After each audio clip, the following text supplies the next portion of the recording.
سەبارەت بە نرخ ئەوش نرخی سوتەمەنیە بە دیاریکراوی بنزین ماوەی چەند ڕۆژێکە نرخی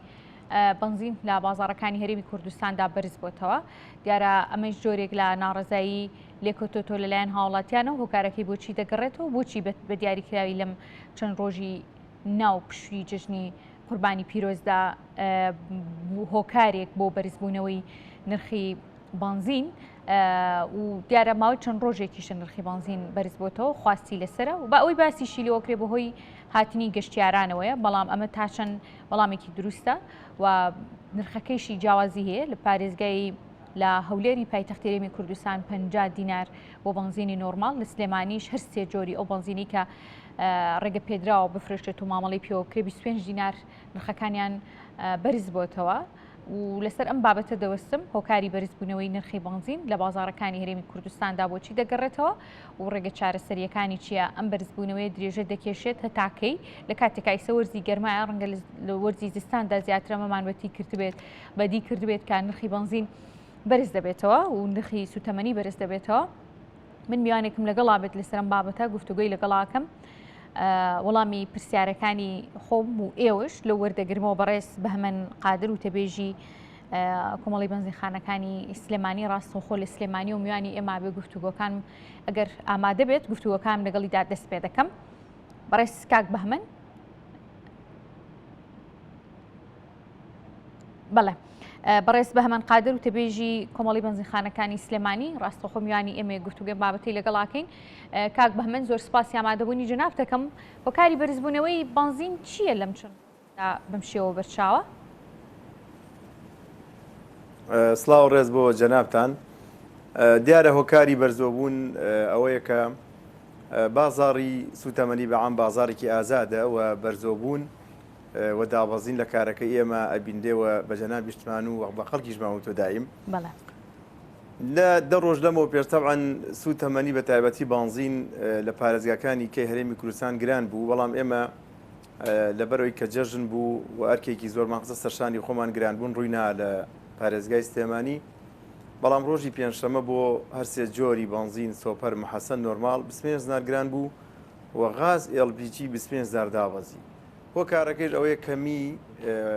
سوتەمەنیە بە تایبەتی بنزین لە بازاڕەکانی هەرێمی کوردستانە. باش زۆر باز لە هاتنی گەشتیار دەکرێن، ڕگا هاتنی گەشتیاران بۆ ڕادە زۆرە بوو کە بێتە هۆکاریەوەی قەیرانێکی بنزین لە بازاڕەکانی هەرێمی کوردستاندا دروست بکە. لە کاتێکا پێشتر دەبێت ئامادەکاری بۆ ئەم بابەتە کرابێ.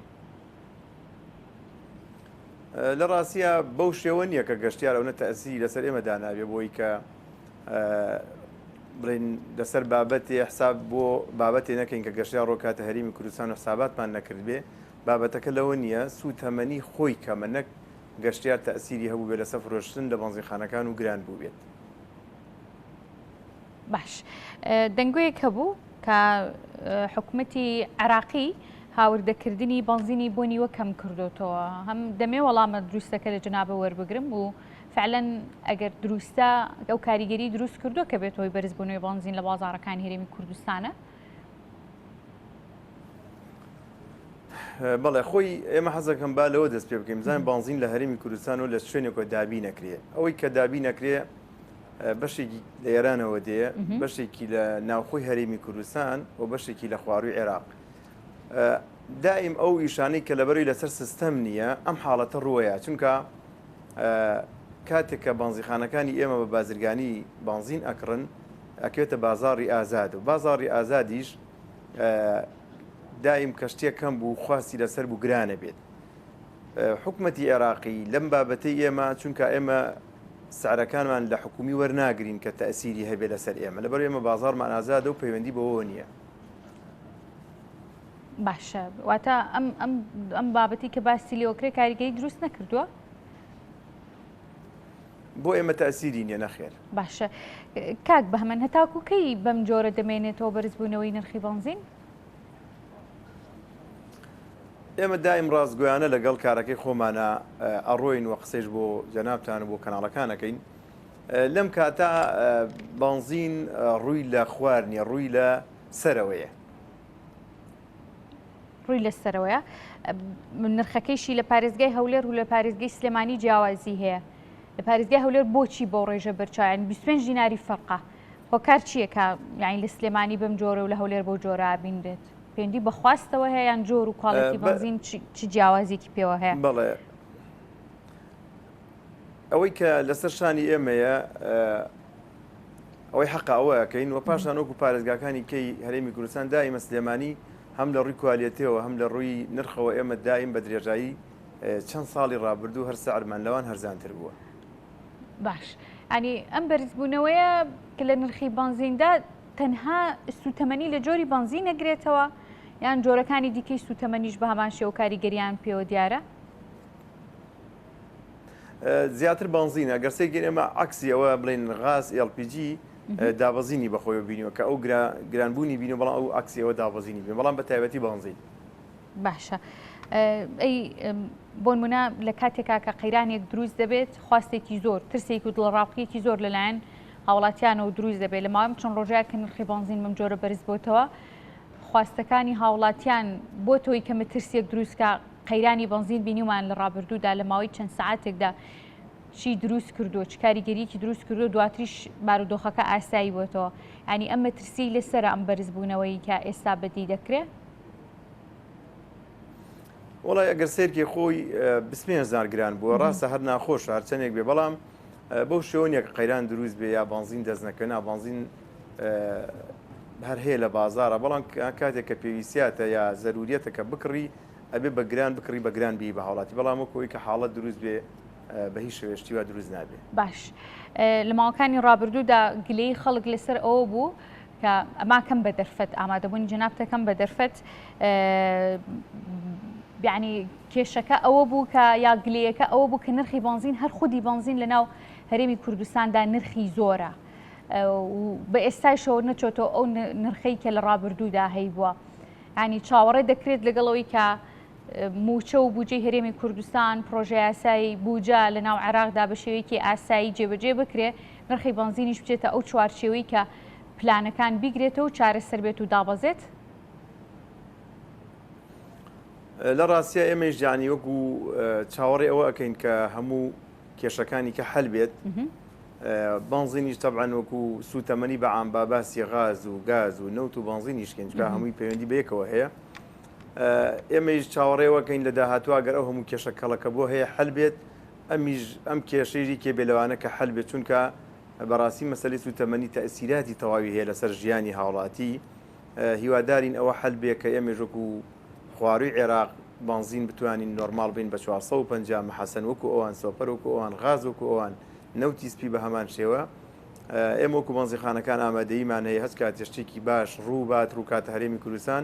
ئەوەی کە بە ئێمە کرێ وەرگرتن و فرۆشتنە بۆ سعرەی کە حکوومەتی هەرێمی حکوومەتی عێراق دابینیەکە و بۆ ئێمە زۆر باشیژە و بۆ هاوڵاتی زۆر باشە هیواداری ئینشەڵا لە داهاتوو ئەوە ڕووبات. باشە بێگومان ئێوە بە حکمەوەی کە خۆتان لە ناو کارەکەدان ئاگداری هەموو ئەو بۆرسانن کە پەیوەندی بە سوتەمەنیەوە هەیە لە جیهانە و گۆڕانکاریانی کە ڕوودەدات لە بواری سوتەمەنیدا ئەو شەڕ و ناکۆکیانی بە تایبەتی ئێستا دەبیندرێت لەسەر ئاستە جیهانیەکە لە ڕۆژ ئاوا بە هەمان شێوە ناکۆکیەکان لە ڕۆژەڵاتی ناوەڕاست پرسیدانانی نرخ لەسەر لەلایەن گروپە جیاوازەکان کە لە ڕۆژهەڵاتی ناوەڕاست جێبەجێ دەکرێت ینی چاوەڕێ دەکرێت کە میکانیزمێکی گونجاو بۆ دەستنیشانکردنی نرخی نەوت دابنرێت و کاریگەریشی لەسەر دابەزینی زیاتری نرخی نەوتە بێت چونکە ئێستا خوێندنەوەکان بەو شێوەیەن کە پرسی سوتەمەنی بۆ ساڵانی ئایندا یەکێکە بێت لە ناکۆکیەکانی جیهان و نرخی سوتەمەنی زیاد دەکات ئەمە ترسێ لە ئێستاوە دەستی پێ کردووە؟ نەزانی چۆنە خۆی ئێمە هەموو حاڵەتەکان پێشتر بینیومانە بەرزۆبوونی ناتەبیعیمان بینی کە تا 135 دلار نەوتگران بووە پاشان کاتی کۆرۆنامان بینی کە هاتە خوارە بۆ 25 دلار 26 دلار کەواتە ئێمە هەردوو ئەگەرەکە کراوە یعنی ئەوەی کە ناخۆشە ڕوونابینیومانە ئەوەیشی کە خۆش بۆ دابەزین هەبووە هەر بینیومانە بەڵام بتوێنێتەوە مەسەلەی نەوت و جیهان کەوا نەوتیژ خۆتەزانی شەڕ جیهانی لەسەرەوە قسەی زۆر لەسرە بەڵام بە هەر حاڵ بۆ هەموو ئەگەرەکان ئێمەوەکو خۆمان ئامادەیمان هەیە بەڵام ئەوە نابێت کە هیچ شتێک قات و قڕیبێ و دەست نەکرێت چکە ئەمڕۆ پارەیە گرانە هەرزان لەبەرەوە هیچ مەترسیەکی ئەوە نییە کە بڵێن سوتەمەنی نەمێنێ و خەڵک پەکیکەوێ بەڵام احتیمالە گران بوون ڕووبە و دابەزینیشە ڕووبات. باشە بەگشتی نەماکەم بە دوا پرسیار کاک بەهەمن بەگشتی ئێوە پێشبینیەکانتان چییە و گەشتبینیەکانیشتان لە هەمان کاتە بۆ نرخی سوتەمەنی و دەستخستنی سوتەمەنی بە تایبەتی بۆ وەرزی زستان؟ خۆی ئێمەوەی کە ئێڵین دایمە حەزەکەین وەکو خۆی دەرچێ بەڵام جاری وای ژێلەوە چ ئینسان نەیپێکێ لە 100% بەڵام لە ئێستادا وەکو غاز و گاز و نەوت سعریان هەرزانە و ڕووی لە خوارە بەڵام بە تایبەتی بانزین لە بازاڕە کەمە ڕووی لەسەرەوەیە بەڵام من هیوادارم حکوومەتی هەرێمی کوردستان وەکو چۆن پار ئەو کێشە هەبوو کە گرانبوون دەستی پێکرد لە بەشی بازرگانیە بەڵام حکوومەتی عێراق بۆ بانزینیش باسکەین حکوومەتی عێراق لەگەڵ هەرێمی کوردستان لەگەڵ وەزارەتەوە بوو تەنسیق کرا چەند بانزیخانەیەک لە هەولێر لە دوهۆک لە سێمانی بە 690 دینار